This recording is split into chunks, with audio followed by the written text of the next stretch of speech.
На телеканале Ингушетия информационная программа «Новости 24». Здравствуйте. Ингушетия готовится к битве нартов. Бойцы усиленно тренируются. В правительстве решают организационные вопросы. В крестьянско-фермерском хозяйстве Янделя ведется уборка картофеля. Там уже собрали 70 тонн урожая. В состав сборной России по дзюдо на чемпионате мира в Венгрии могут войти сразу 3 ингушских дзюдоиста – Муса Магушков, Хасан и Хусейн Халмурзаева. 2 чемпиона М1 Global, несколько топовых бойцов и десятки бойцовских клубов. Таких результатов достигли смешанные единоборства Ингушетии за короткий период. Уже 22 июля в республике пройдет очередной международный турнир «Битва в горах». Юнусбек Евкуров в ходе инспекционной поездки побывал на площадке, где развернутся спортивные баталии, и оценил готовность к соревнованиям. Бои под открытым небом на фоне величественных башен. Битва в горах давно приобрела статус главного спортивного события года в республике. Место действия Таргим практически готов к началу спортивного праздника. В настоящее время площадка благоустраивается и приводится в порядок. Здесь отведены места для зрителей, которых традиционно ожидается в большом количестве. Восстановлены деревянные скамейки из сланца для зрителя. Там работа еще продолжается. Министерство физической культуры проводится покрасочная работа основной части подиума и сцены. Государственный природный заповедник Ярзи полностью восстановили зону питания. Министерством строительства ведутся работы по восстановлению арки выхода спортсменов и ограды по всему периметру площадки. ГУ МЧС России по республике Ингушетия восстановлен VIP-домик, который мы сейчас находим. Продажа билетов осуществляется у нас в Дворце спорта «Магаз». А также нами составлено фото, по которому мы будем распределять по Министерству муниципального образования билеты. Спортивное зрелище обеспечат лучшие бойцы России и мира, но нельзя забывать о безопасности и культуре. В ходе обсуждения глава республики дал ряд поручений. В частности, руководитель региона считает, что въезд к замковому комплексу во Внушке необходимо закрыть для туристов с 20 по 23 июля. Где поставить видеокамеры? Чтобы видно было мусор, аквасерия, харсхамлелдери, иршхамлелдери, где видеокамеры поставить. Свяжите это все, чтобы это все в базе данных накапливалось. В том числе о Мошмотиге, Халла Башни, Жлатморске, там где хатляхка и неделю раз хажиш, выявлять лишь. Да, а вот теперь халалаха дяся.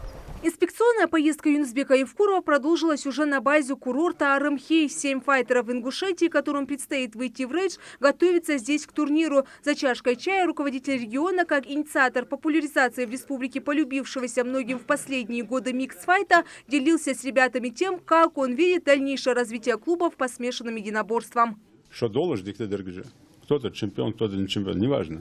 Что должен диктатор, у нас хотя бы есть возможность команду выставлять. Шумсейна Ермо Хамаас подробно оценивает с первого дня был Бядухам Чивой. У нас первый турнир у нас в 2012 году был. У нас в 2012 году ни одного клуба не было. Смешанный единоборство. Мы вот это начали, и все у Хамара начали, когда судоглазуха. Вы должны это все просто вот нести флаг. Вы должны максимально достойно это все выдержать. Я сделал ахал, волоха ахал, шармалышха. Очень халес противник тренер маслика. Говоря о деятельности клубов по микс-файт, Юнусбек Евкуров посоветовал ребятам создать в республике один главный клуб, в который будут стремиться все бойцы. Это станет своего рода сборной республики. Бойца есть так. Тут тоже надо думать. Ну, в клубе Малбарыш, в этом клубе. Это все сливки со всех клубов. Это нормально. И в клубе может халдес. В одной весовой категории как минимум, максимум косок халдес. Это конкуренция. И плюс детские, с какого возраста начинается, там, закон, что нам говорит, с какого возраста может там смешанное единоборство. Ну и, конечно, межклубные соревнования. Шин-клуба Якай, например, в этом году там, в этом месте Нарт и Эрзи между собой, потом один эскорт там с другим клубом. И вот так все чередовать составлять их. Жеребьевку делать, кто что выиграл, и мотивируем проходить. Шел клубы штяки. Тогда вы максимально приближены к этой душе. Кертич, мастер не дошел здесь. Все. Просто вот ты боец, а ты должен за честь своего клуба биться, за честь республики биться. Юнусбек Евкуров поздравил с получением сертификата 8 судей из Ингушетии по смешанным единоборствам. Он также дал напутствие всем бойцам и пожелал им победы, особенно Маусару Евлоеву, который в главном бою вечера будет стремиться изменить статус своего временного чемпионского пояса на постоянный. Ферида Миржоева, Хусейн Гагиев, Юсуп Ханиев, Рамазан Ахильгов. Новости 24. В связи с предстоящим турниром «Битва в горах» глава региона обратился к жителям республики. Юнусбек Евкуров призвал всех, кто собирается стать зрителем масштабного спортивного шоу, соблюдать общественный порядок.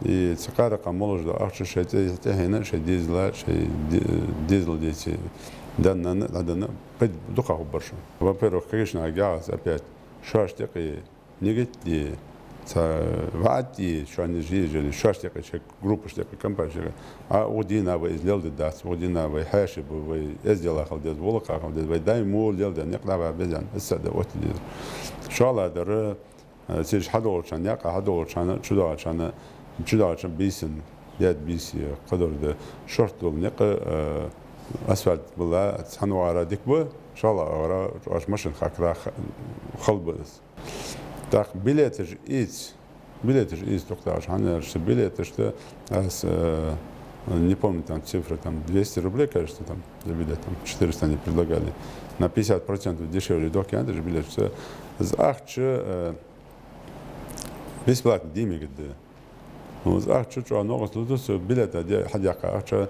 порядок, хаити, надо оплатить, кодол хама, гостиница, док праздник ждет, док хамдевы. Перед предстоящим турниром по смешанным единоборствам М1 Челлендж «Битва в горах» сотрудники министерства и ведомств провели там субботник. Из Тальгима Марина Муталиева. До турнира по смешанным единоборствам М1 Челлендж «Битва в горах» остается не так много времени. За неделю нужно успеть полностью подготовить площадку для проведения соревнований. Вооружившись перчатками, сотрудники молодежного правительства, различных организаций и ведомств, а также активисты комитета по делам молодежи вышли на большой субботник. Как и в предыдущие годы, соревнования будут проходить на территории селения Таргим Джайрахского района. Ближе к турниру мы будем устанавливать палатки здесь для гостей, для питания, для обеда.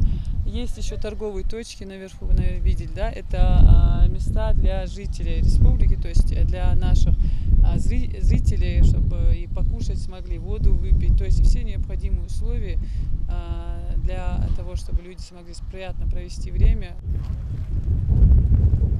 Пока одни собирают мусор, бригада рабочих занялась восстановлением арки, которая является неким символическим входом для участников предстоящего турнира. Впрочем, эта арка устанавливалась здесь и в прошлом году. Правда, не так давно шквальный ветер унес часть конструкции. Мы сейчас завтра уже, наверное, послезавтра мы уже закончим все и полностью передадим Минспорту. Но сегодня большинство работы на выходные мы уже закончим. В два ряда выложены большие камни, ведущие к арене для поединков. Ну а зрители смогут подъехать к месту проведения соревнований по новой дороге. Рабочая группа ожидает спецтехнику для того, чтобы выровнять поверхность дорожного полотна и засыпать ее щебенкой. Начиная с поста от съезда с асфальта, бетонного покрытия до места проведения боев мне надо обновить дорогу. Помимо этого, вокруг проведения боев есть откосы, которые мне надо покрыть. Арена для проведения боев практически готова. Домики для гостей тоже, ну а зрительные трибуны как раз приводят в порядок. Осталось скосить лишнюю траву и подлатать сиденья в некоторых местах. Все эти приготовления базовые. Вскоре здесь начнут работать различные технические группы и декораторы. Марина Муталиева, Майрбек Миржоев, Новости 24. В администрации Сунжинского района подписали документ о сотрудничестве Наваладского района Дагестана и Сунжинского района Ингушетии. Стороны намерены развивать отношения в таких направлениях, как культура, образование, спорт, взаимодействие молодежи. Тоже будет уделено большое внимание. Подробности у Индиры Манкиевой.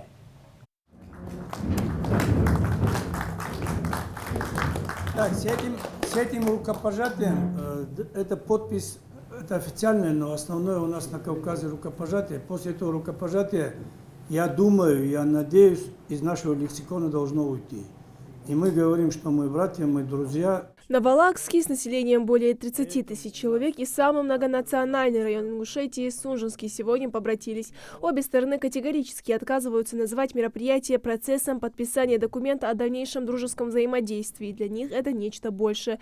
Дагестан и Ингушетия издавна считаются братскими народами, о чем говорит и дружба глав двух субъектов. Мы можем это соглашение сегодня подписать. И очень надеюсь, что это будет началом большой дружбы.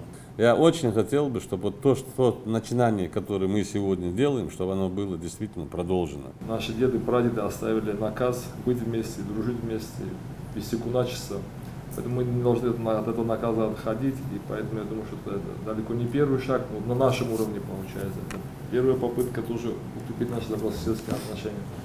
Будем очень надеяться, что мы их разовьем до максимума и покажем пример другим, я так думаю. Взаимодействие сторон будет осуществляться во всех направлениях – образование, спорт, культура и местное самоуправление. Как отметил председатель Сунжинского районного совета, у обоих сторон есть чему учиться друг у друга. Примером для подражания, для взаимного уважения, укрепления отношений является и взаимное уважение и отношения глав Республики Ингушетия и Республики Дагестан на сегодняшний день. Но, несмотря на это, и на низовом уровне, на уровне районов и городов необходимо продолжать развивать это сотрудничество. И сегодня закреплено соглашение и рукопожатием, и подписан официальный документ. Далее у нас, конечно, есть очень много точек соприкосновения, потому что и Новолакский район Дагестана, и Сунжинский район Ингушетии – это многонациональные районы, это приграничные районы. И местное самоуправление в Ингушетии достаточно молодое. Нам есть что перенять у Дагестана, у Новолакского района, в частности, в решении местных вопросов. Есть что, чем и поделиться. И мы рассчитываем эти отношения укреплять в дальнейшем и развивать взаимные отношения. В Сунжинском районе проживает немало представителей Дагестана. Эти люди настолько уже сплелись с ингушской культурой, что среди ингушей считаются своими. И по мнению собравшихся, соглашение станет хорошим шагом в развитии двух соседних республик. Один из представителей вот у нас замглавы администрации, тоже представитель Дагестана, живет здесь давно. Какой живет? Он-то ингуш, при чем тут лакцы? Поэтому очень приятно, будем надеяться, что дальнейшее взаимосотрудничание между нами будет. Первым шагом в закреплении дружеских отношений станет ответный визит ингушей в Дагестан. Индира Манкива, Гапур Чахкиев, Новости 24. В крестьянско-фермерском хозяйстве Яндаре ведется уборка картофеля. Там уже собрали 70 тонн урожая. В общей сложности планируют собрать до 10 тысяч тонн. Аграрии пожинают плоды 3 видов семян. Руслан Богачев продолжит. Несмотря на 30-градусную жару, в КФХ Хашагульгов кипит работа. На полях трудится бригада из 20 человек. 3 гектара картошки уже собрано. Впереди еще более 400. Аграрии торопятся, ведь погода непредсказуема. Картофель на этих полях качественный. Сорт Рока – один из тех, что лучше приживается у нас в регионе. С числа 10-го мы начали убирать картофель. Вот первый раз. Вот этот сорт мы в этом году первый раз посадили. Вот смотри, такие крупные, хорошие картошка, продовольственные. Мы здесь поставили задачу отбирать крупные на продажу в одну сетку и мелкие на семена.